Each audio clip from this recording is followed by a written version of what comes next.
జగన్ ప్రజల గుండెల్లో నిలిచిపోయారు. రాష్ట్రంలోని సంక్షేమం, అభివృద్ధిని సీఎం జగన్ పరుగులు పెట్టించారు. సీఎం జగన్ సభలకు ప్రజలు తరలి వస్తున్నారు. ఆ మూడు పార్టీల సభలను జనం పట్టించుకోవడం లేదు. పవన్తో కాదని తెలిసి మోదీతో పొత్తు పెట్టుకున్నారు. చంద్రబాబు అండ్కో ఎంత బురద జల్లినా కూడా ప్రజల్లో గుండెల్లోని ఉన్న జగన్ను ఏమీ చేయలేరని మంత్రి అంబటి రాంబాబు తేల్చి చెప్పారు. రాష్ట్ర జనవనరుల శాఖ మంత్రి అంబటి రాంబాబు మంగళవారం సత్తెనపల్లిలో ఈ సందర్భంగా మీడియాతో మాట్లాడారు.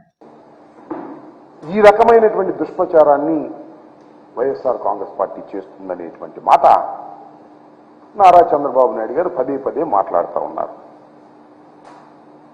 ఇక రెండో అంశం ఏంటంటే, సాక్షాత్తు ప్రధానమంత్రి వచ్చి ఆంధ్రప్రదేశ్లో చిలకలూరిపేటలో మీటింగ్ పెడితే కనీసమైన భద్రత కూడా కల్పించలేకపోయింది ప్రభుత్వం, పోలీసు యంత్రాంగం అనేటువంటి ఒక దుష్ప్రచారాన్ని ప్రారంభించారు. చంద్రబాబు నాయుడు గారి మీద ప్రత్యేకంగా ఈ రాష్ట్రంలో, ఈ దేశంలో దుష్ప్రచారం చేయాలా? లేదు ఆర్టిఫిషియల్ ఇంటెలిజెన్స్ ద్వారా దుష్ప్రచారం చేయాలా?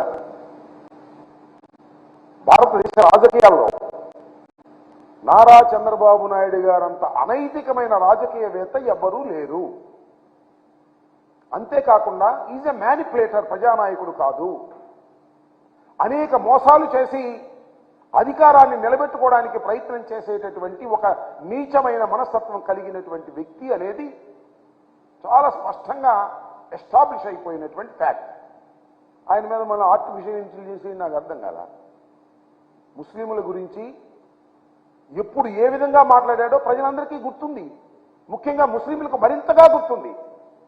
నేను మనవి చేస్తున్నా, ఇవాళ ఈ రాష్ట్రంలో భారతీయ జనతా పార్టీతో పొత్తు పెట్టుకున్నటువంటి సైకిల్కి ఓటు వేస్తే